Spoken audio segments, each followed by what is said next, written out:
देखो बेटा समझो, रोटेशनल मोशन होता क्या है। अभी इससे पहले हम लोग कौन सा मोशन पढ़ चुके हैं? Planar motion. ठीक है, अब हम लोग पढ़ने जा रहे हैं रोटेशनल मोशन। ठीक है, तो रोटेशनल मोशन हेडिंग डाल लीजिए,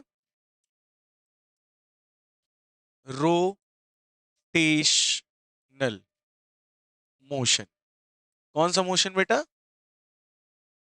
रोटेशनल मोशन के बारे में अभी हम लोगों ने पीछे वाले लेक्चर में पढ़ा था, है ना बेटा? तो रोटेशनल मोशन में क्या बताया था? जितने भी इंटरनल पार्टिकल्स होते हैं, ऑल इंटरनल पार्टिकल्स। कौन से पार्टिकल्स? जितने भी इंटरनल पार्टिकल्स होते हैं वो सब के सब एक सर्कुलर पाथ पे मूव करते हैं। तो लिख लीजिए, circular motion about a axis of rotation. Circular motion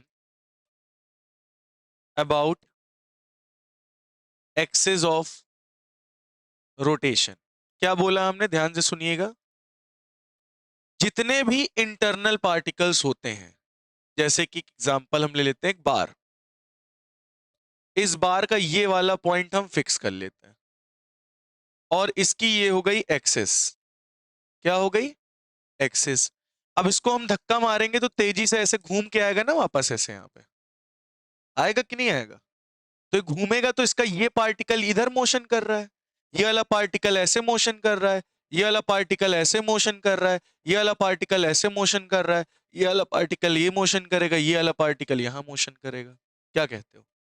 सही बात है ना? तो आपको क्या दिख रहा है? अंदर जितने भी इंटरनल पार्टिकल्स हैं वो सब के सब एक सर्कुलर पाथ पे सर्कुलर मोशन कर रहे हैं about an axis of rotation. ये है एक्सिस ऑफ रोटेशन। इसी एक्सिस ऑफ रोटेशन को मैंने फिक्स कर दिया और इसको ऐसे ऐसे क्या करा रहे हैं? मूव। तो सारे पार्टिकल सर्कुलर मोशन कर रहे हैं अबाउट एक्सिस ऑफ रोटेशन। इसी को कहते हैं हम लोग रोटेशन मोशन। क्या बोलते हैं? Rotational motion. इसको हम लोग क्या बोलते थे, याद है? पाइवट। पाइवट याद है ना? नहीं याद? यार हमको लग रहा है जुकाम हो गया।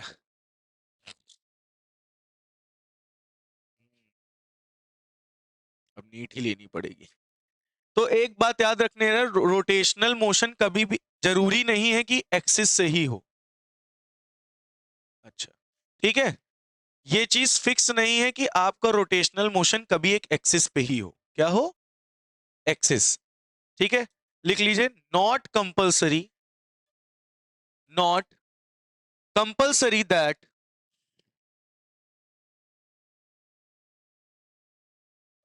That not compulsory that pivot is present.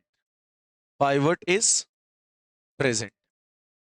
अच्छा, आपने देखा होगा कभी कभी, हमने कल बताया था जैसे कि कोई पेन रखा है, सीट पे हम लोग बैठे रहते हैं, इसके अगर हम कहीं साइड में, साइड वाले पार्टिकल पे इंपल्स मारे, इंपल्स मतलब समझते हो? झटका मारे, तो क्या होगा? ये पेन अपने सेंटर ऑफ मास पे गोल गोल घूम जाएगा कि नहीं घूम जाएगा? सेंटर ऑफ मास पे। तो सेंटर ऑफ मास पे भी मोशन हो जाता है सर्कुलर पाथ पे, उसे क्या बोलते हैं? तो जरूरी नहीं है कि यहां पाइवट फिक्स हो। पाइवट फिक्स है तब भी रोटेशनल मोशन हो रहा है, और जरूरी नहीं है पाइवट फिक्स हो, कंपलसरी नहीं है। जैसे कोई कोई ऑब्जेक्ट होता है हम लोग ऐसे करके फेंकते हैं तो वो अपने सेंटर ऑफ मास पे रोटेट करता है। जैसे ये पेन है, हमने इसको तेजी से हिट किया तो ये अपने ही सेंटर ऑफ मास पे क्या कर जाए? गोल गोल घूम जा रहा है। इसी को क्या बोलते हैं? Rotational motion. इसमें भी हर पार्टिकल क्या कर रहा है? एक सर्कुलर पाथ पे गोल गोल क्या कर रहा है बेटा? सर्कुलर मोशन कर रहा है। तो मतलब रोटेशनल मोशन टोटली कह सकते हो सर्कुलर मोशन के जैसा ही है। किसके जैसा? सर्कुलर। बात समझ में आ गई? तो यहां पे रोटेशन किसके अबाउट होगा बताओ? Rotation about centre of mass. Rotation किसके अबाउट होगा बेटा? सेंटर ऑफ मास के। इसमें जरूरी नहीं हो कि आप पाइवटेड हो, पाइवटेड हो ये जरूरी नहीं है। मतलब उसकी axis axis of rotation fix हो ये कोई जरूरी नहीं है। ठीक है, इस तरीके के मोशन को हम लोग क्या कहते हैं? स्पिन। देखा है ना, बॉल को ऐसे घुमा के बोलते देखते हैं तो सेंटर ऑफ मास पे घूमती है, सेंटर ऑफ मास नहीं घूमता, सेंटर ऑफ मास उसका एक एक्सिस बन जाता है, उसी में बॉल गोल गोल घूम के जाती है। देखा है कि नहीं देखा? तो स्पिन होता है, उसको क्या बोलते हैं? स्पिन, जिसमें आपका एक्सिस ऑफ रोटेशन प्रेजेंट नहीं होता, पाइवटेड नहीं होता, उसको, उस मोशन को, रोटेशनल मोशन को क्या कहोगे? स्पिन। तो स्पिन एक प्रकार का रोटेशनल मोशन ही है।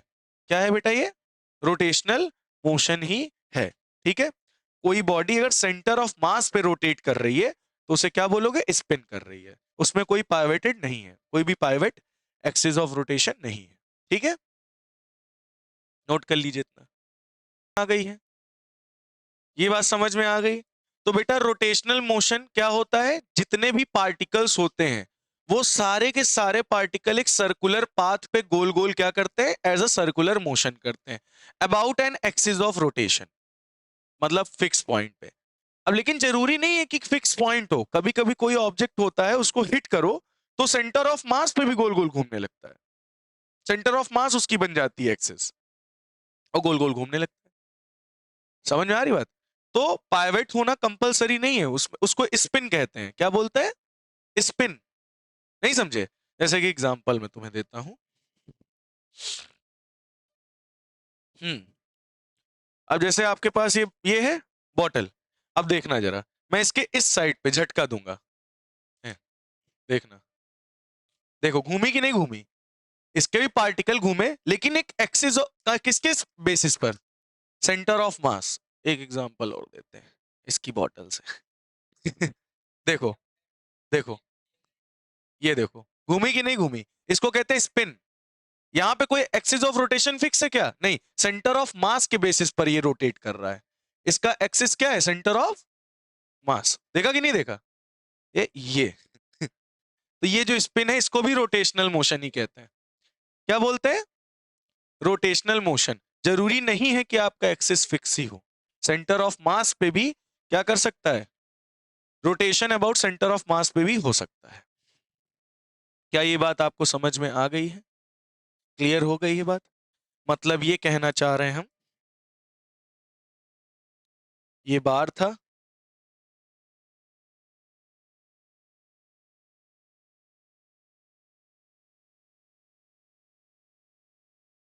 मतलब ये इसका सेंटर ऑफ मास है, ये ऑब्जेक्ट तेजी से ऐसे रोटेट कर रहा है अपने सेंटर ऑफ मास पे, को एक्सिस बना के। अब आई बात समझ में? तो ये इसको कहते हैं स्पिन। क्या बोलते हैं? स्पिन। और ये भी एक प्रकार का रोटेशनल मोशन ही है। क्लियर हो गई ये बात सभी बच्चों को? चलिए अब हम लोग आगे बढ़ते हैं। कहाँ? Good point. तो चलिए, हम्म, ये हमने एक बार ले लिया है। क्या ले लिया बेटा? बार। अब जरा देखो, इसका कोई एक्सिस ऑफ रोटेशन है? देखो ये क्या दिख रहा है? ये एक अपने एक्सिस ऑफ रोटेशन पे गोल गोल घूम रही, दिख रहा है कि नहीं? ठीक है, बात समझ में आई? तो इसका हम अभी फिलहाल एक पॉइंट को फिक्स कर लेते हैं, ये। ठीक है, ये हो गया पाइवट पॉइंट। ठीक है, कौन सा पॉइंट? पाइवट।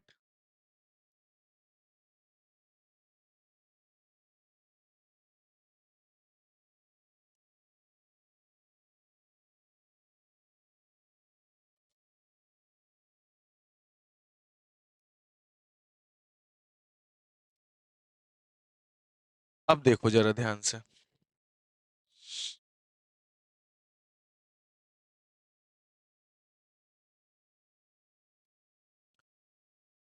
अब बेटा ये जो है, ये इसके सारे पार्टिकल अबाउट एन एक्सिस गोल गोल घूमेंगे कि नहीं घूमेंगे? कौन सा मोशन करेंगे? Rotational motion. अब जरा गौर से देखो, ये वाला पार्टिकल डिस्प्लेसमेंट कहां से कहां तक कर रहा है? ये डिस्प्लेसमेंट कर रहा है कि नहीं कर रहा?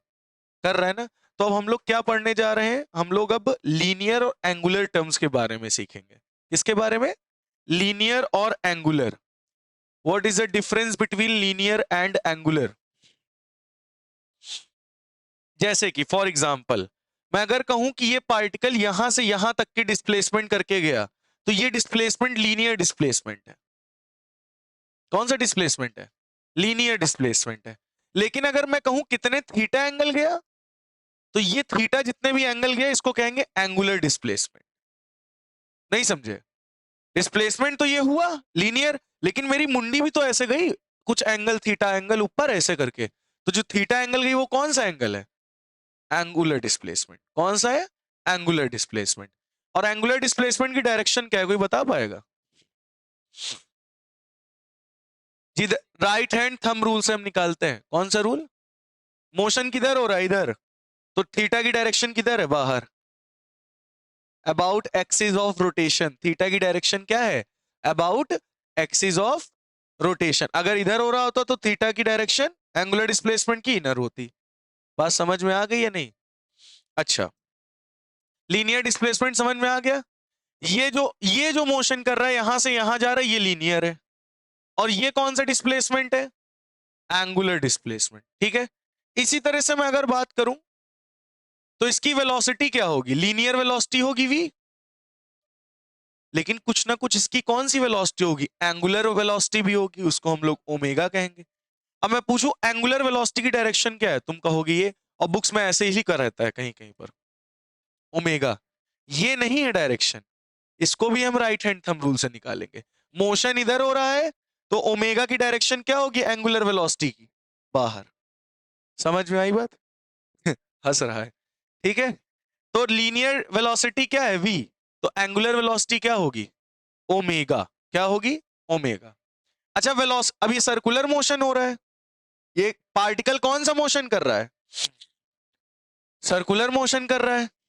तो बेटा अगर ये पार्टिकल सर्कुलर मोशन कर रहा है तो इसमें वेलोसिटी लगातार चेंज होगी। अगर वेलोसिटी चेंज होगी तो इसमें एक्सेलरेशन भी तो होगा। तो इसमें टेंजेंशियल एक्सेलरेशन हो सकता है या फिर सेंट्रीपिटल एक्सेलरेशन। याद आ रहा है कुछ? लेकिन एक एंगल पे कर रहा है तो हो सकता है एंगुलर एक्सेलरेशन अल्फा। ये कौन सा एक्सेलरेशन है? Angular acceleration. अब इस पार्टिकल को अगर हमें मोशन में लाना है तो हम क्या अप्लाई करते हैं? फोर्स। लेकिन एंगल में घुमाना है तो यहां क्या अप्लाई होगा? टॉर्क। क्या लगेगा? एंगुलर ये टॉर्क लगता है, लीनियर में फोर्स लगता है, एंगल में क्या लगता है? टॉर्क। ठीक है। Turning force, turning effect, turning effect को क्या बोलते हैं? टॉर्क। समझ में आई बात? जैसे तुम लोग बाइक लेने जाते हो तो उसमें बताते नहीं इतना टॉर्क है। टॉर्क भी होता है बाइक्स में कि कितनी तेजी से पिकअप लेगी, टॉर्क क्या है मैक्सिमम उसका। ऐसे पंखों का भी टॉर्क होता है, जितनी भी घूमने वाली चीज है सब में टॉर्क होता है, जितनी भी घूमने वाली चीज है। टॉर्क का मतलब, जैसे इस जैसे मान लो ये पेन है, ध्यान से सुनना, इस पेन को मुझे आगे बढ़ाना है तो क्या लगाना पड़ेगा? फोर्स। इसी तरीके से इस पंखे को चलाना है तो मोटर में क्या होगा? टॉर्क। नहीं समझे?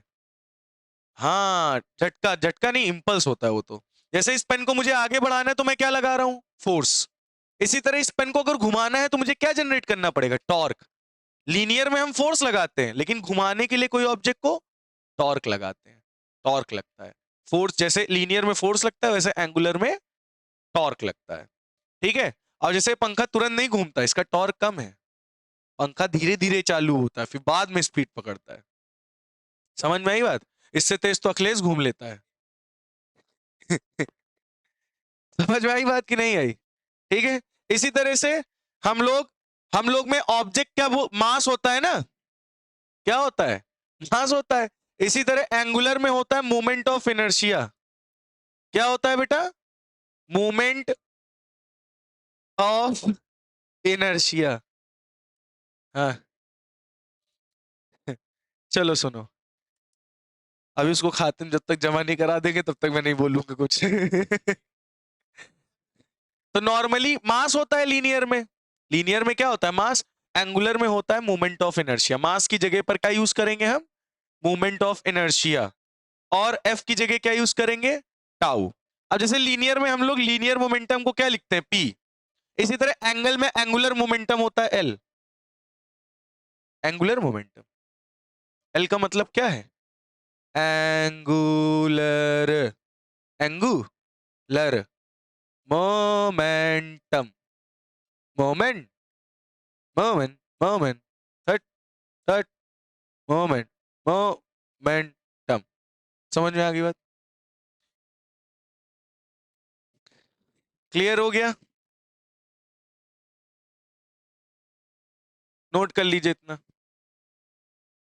अब जैसे कि ये वाला टर्म आप समझ लीजिए, जैसे फोर्स होता है, F इज इक्वल टू क्या होता है फॉर्मूला, ma होता है कि नहीं होता। इसी तरह से बेटा टाउ इज इक्वल टू होता है, m की जगह क्या रखेंगे, moment of inertia, linear acceleration की जगह क्या रखेंगे, एंगुलर एक्सेलरेशन। तो जैसे F is equal to ma होता है, एंगल में होता है tau is equal to I alpha.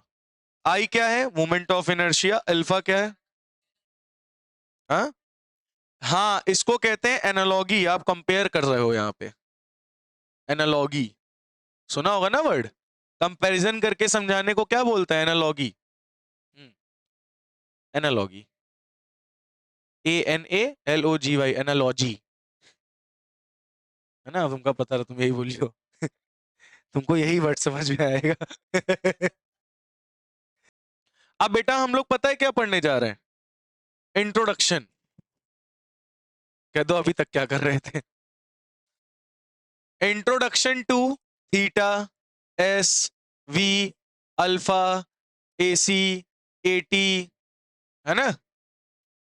हाँ मतलब इन्हीं सब के बारे में हम लोग लिखेंगे। ओमेगा, ठीक है, ए नेट, ओमेगा, ए नेट, इन्हीं के बारे में इंट्रोडक्शन है, मतलब इनके बारे में हम लोग जानेंगे अब, ठीक है, और अच्छे से, ठीक है।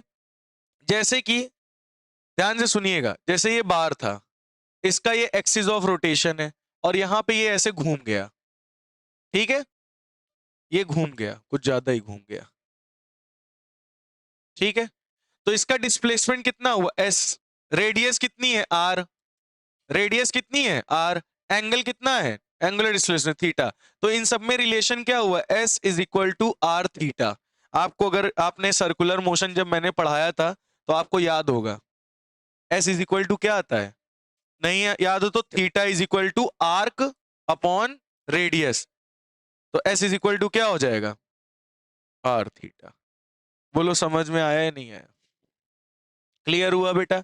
और एक बात याद रखना, ये लीनियर वेलोसिटी है, ये एंगुलर, ओ सॉरी, ये लीनियर डिस्प्लेसमेंट है, लीनियर डिस्प्लेसमेंट है, और ये क्या है बेटा, एंगुलर डिस्प्लेसमेंट। कौन सा डिस्प्लेसमेंट, एंगुलर डिस्प्लेसमेंट। और एक चीज याद रखना, थीटा की यूनिट होती है रेडियन। थीटा हम किस में रखते हैं, रेडियन में। और आप लोग को याद होगा कितना होता है, 180 डिग्री में पाई, 90 डिग्री में पाई बाई 2, है ना, 60 डिग्री में पाई बाई 3। समझ रहे हो ना, इस तरह से रखोगे रेडियन, वैल्यूज किस में रखनी है, रेडियन में। और ये कौन सा फॉर्म है, वेक्टर, ठीक है, कौन सा है बेटा, वेक्टर है। थीटा क्या है, वेक्टर। वेक्टर क्वांटिटी समझते होगे ना क्या होती है, बताओ क्या होती है। हमको 9th वाली डेफिनेशन मत बताना, 11th में मैंने जो पढ़ाई वो हमें बताना। हाँ, वेक्टर क्या होता है, वेक्टर क्वांटिटी, ये 9th वाली है। अपग्रेड करो इसको, अपग्रेड करो। जिसके पास मैग्नीट्यूड तो हो ही, डायरेक्शन हो, और वो वेक्टर लॉ ऑफ एडिशन को फॉलो करता हो। ये भी बताया था ना 11th में, याद करो स्टार्टिंग में, वेक्टर लॉ ऑफ एडिशन को भी फॉलो करना चाहिए। जैसे करंट, करंट में मैग्नीट्यूड भी है, डायरेक्शन भी, फिर भी स्केलर है, क्यों, क्योंकि वो वेक्टर लॉ ऑफ एडिशन को फॉलो नहीं करता। समझ में आई बात कि नहीं। तो ये वेक्टर क्वांटिटी है, ठीक। तो ये हो गया एस और थीटा के बीच में रिलेशन, बोलो समझ में आया, S is equal to R theta. इसके बारे में ब्रीफली पढ़ना हो तो सर्कुलर मोशन उठा लो, वही पूरा है पीछे जो पढ़ाया है, ठीक है। अब हम वेलोसिटी में देखेंगे, ठीक है, किसका रिलेशन देखेंगे, वेलोसिटी का। अच्छा आप लोग बताओ, वेलोसिटी का फॉर्मूला क्या होता है, ds अपॉन dt। ये कौन सी वेलोसिटी है, इंस्टेंटेनियस। अगर मैं कहूं एवरेज वेलोसिटी बताओ तो क्या बताओगे, delta S upon delta T. बोलो बात समझ में आई। इसी तरह मैं कहूं एंगुलर वेलोसिटी बताओ, तो एंगुलर वेलोसिटी क्या बताओगे, D theta by D T. ये इंस्टेंटेनियस एंगुलर वेलोसिटी है। अगर मैं कहूं एवरेज बताओ तो तुम कहोगे delta theta upon delta T. समझ में आई बात या नहीं। तो ये एंगुलर वेलोसिटी एंगुलर डिस्प्लेसमेंट का रिलेशन है, ये लीनियर वेलोसिटी लीनियर डिस्प्लेसमेंट का। ये एनालॉगी है, मैं कंपेयर करके आपको दिखा रहा हूं, ठीक है। और एक बात याद रखना, यहां पे जो ओमेगा निकालोगे ना आप, ओमेगा मतलब समझ रहे हो बेटा, एंगुलर वेलोसिटी, उसकी डायरेक्शन कैसे पता करोगे? फ्रॉम राइट हैंड थंब लुल, समझ में आई बात? राइट हैंड थंब लुल का यूज करोगे। देखो मोशन इधर हो रहा है ना बाहर का, और थंब किधर इंडिकेट कर रहा है? बाहर। तो मतलब एंगुलर वेलोसिटी की डायरेक्शन क्या है? Outward, about an axis. किधर होगी? Along axis of rotation. इसकी डायरेक्शन किधर होगी? Along axis of rotation. समझ में आई बात या नहीं? क्लियर हो गया? नोट कर लीजिए, नोट कर लीजिए, नोट कर लीजिए। तो इसी तरीके से बेटा आपका लीनियर वेलोसिटी और एंगुलर वेलोसिटी का रिलेशन क्या आएगा? v is equal to R omega. ये हो गया लीनियर और एंगुलर वेलोसिटी का रिलेशन। ये तो एंगुलर वेलोसिटी और डिस्प्लेसमेंट का रिलेशन है। लीनियर वेलोसिटी एंगुलर वेलोसिटी का रिलेशन क्या है? v is equal to R omega. क्या है? v is equal to R omega. अब हम आपको एक ऐसी चीज बताने जा रहे हैं जिसको आप डेली लाइफ में देखते तो हो लेकिन समझ नहीं पाते हो। ठीक है, उस चीज को हम लोग आज जानेंगे। तो इतना नोट कर लीजिए आप लोग पहले। अब बेटा मैं आपको एक चीज बताने जा रहा हूं, जैसे कि आपने देखा होगा पंखा जब गोल गोल घूमता है, ये पंखा होता है, ये पंखे का पर होता है। देखा है कि नहीं देखा?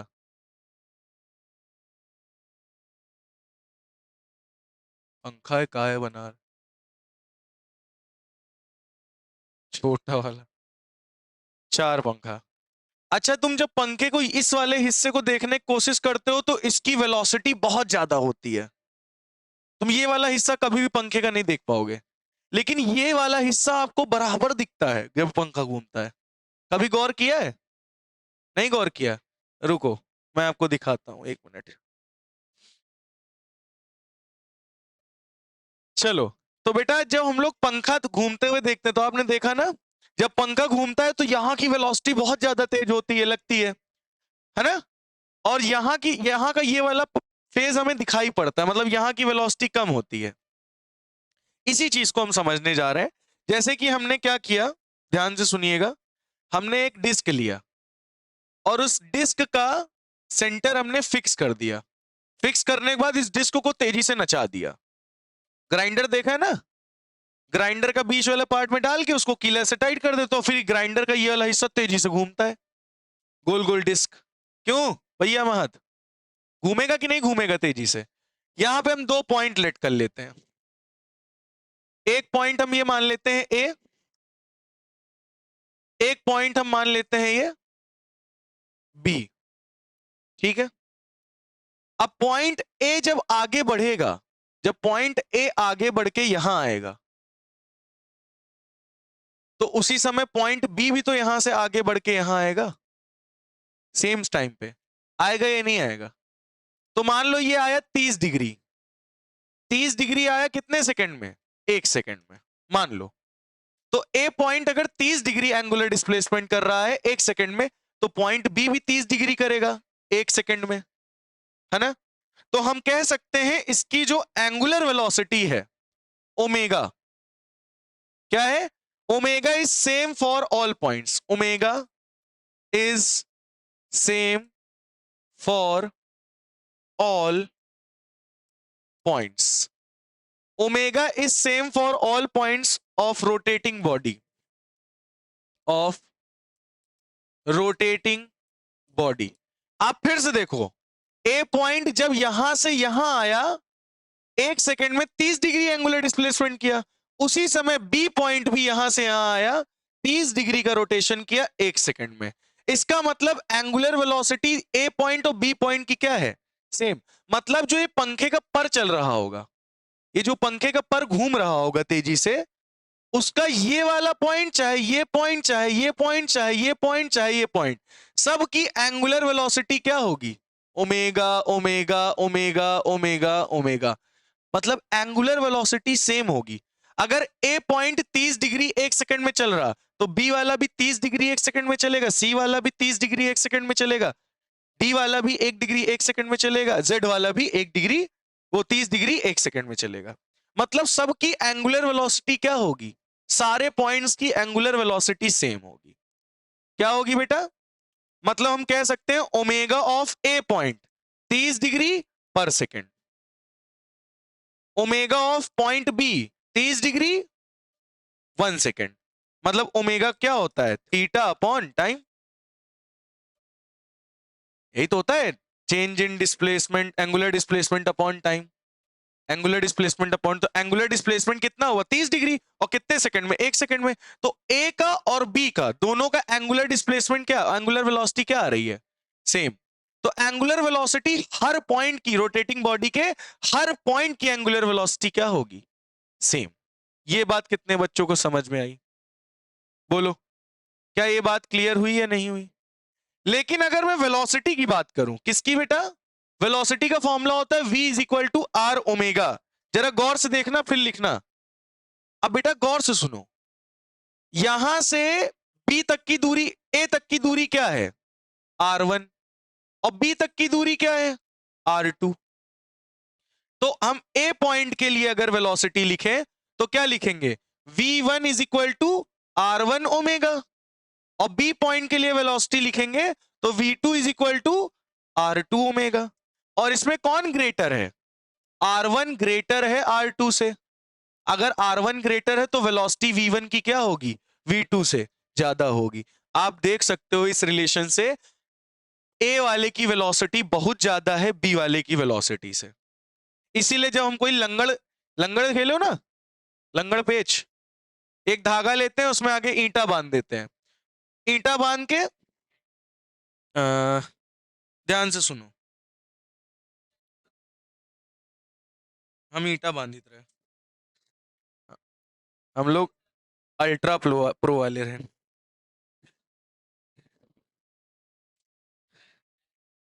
हम लोग लग्गा बांधित रहे, लग्गा बांध के मारित रहे पतंग। देखो अच्छा, मैं तुम्हें कुछ दिखाने जा रहा हूं। लंगड़ बना रही है भाई साहब।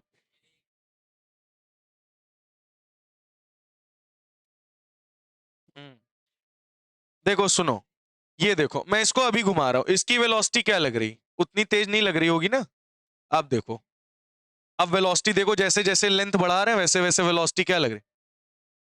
अब वेलोसिटी क्या हो गई? तेज हो रही है ना। जैसे जैसे दूरी बढ़ाओगे, रेडियस बढ़ाओगे, वेलोसिटी क्या होती जाएगी? तो मतलब ये जितना ज्यादा दूर होगा उसकी वेलोसिटी उतनी ज्यादा, और जितना पास आ जाएगा वेलोसिटी, ये लो देख रहे हो ना, वेलोसिटी कम लगेगी।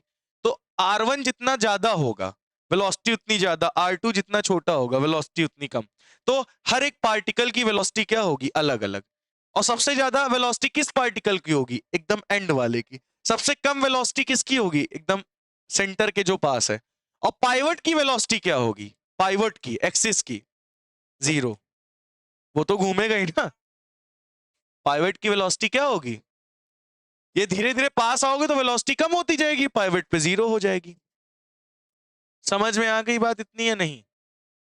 तो कितने बच्चों को ये बात समझ में आ गई कि अगर कोई चीज तेजी से रोटेट हो रही है तो उसकी एंगुलर वेलोसिटी सेम होगी हर ऑल पॉइंट्स की। हर पॉइंट्स की एंगुलर वेलोसिटी क्या होगी? Omega same. But linear velocity क्या होगी? अलग अलग। लीनियर वेलोसिटी क्या होगी? अलग अलग। तो ये बात नोट कर लीजिए, linear velocity is different for all different points. Linear velocity is different for all different points. समझ में आ गई बात? क्या आप सभी बच्चों को ये बात समझ में आ गई है? तो नोट कर लीजिए।